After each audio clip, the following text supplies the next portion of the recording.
son si nang pening ka ching sa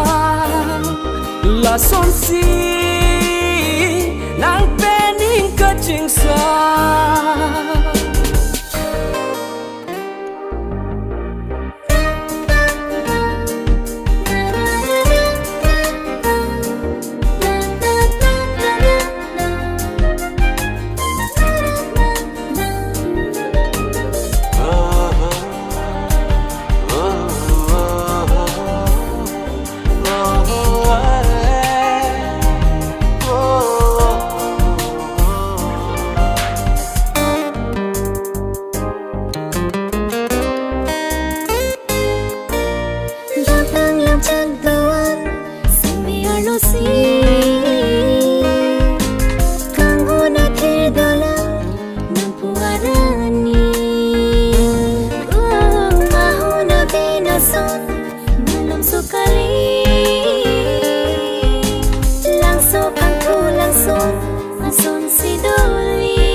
Jong he vang sitame loti e veng nang pan o te kanke ruve mong ve jong he vang sitame loti e veng nang pan o te kanke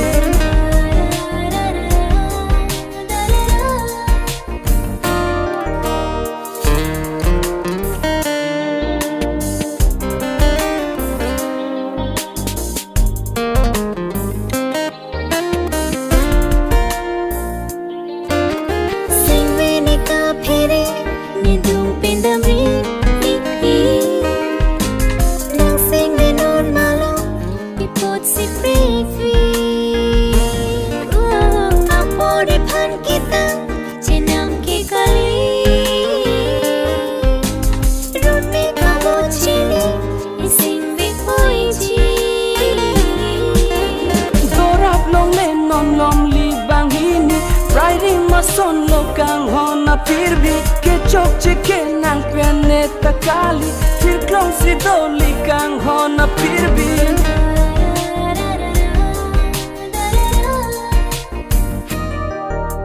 la son si ko pae pane keta la son si kang hone pane keta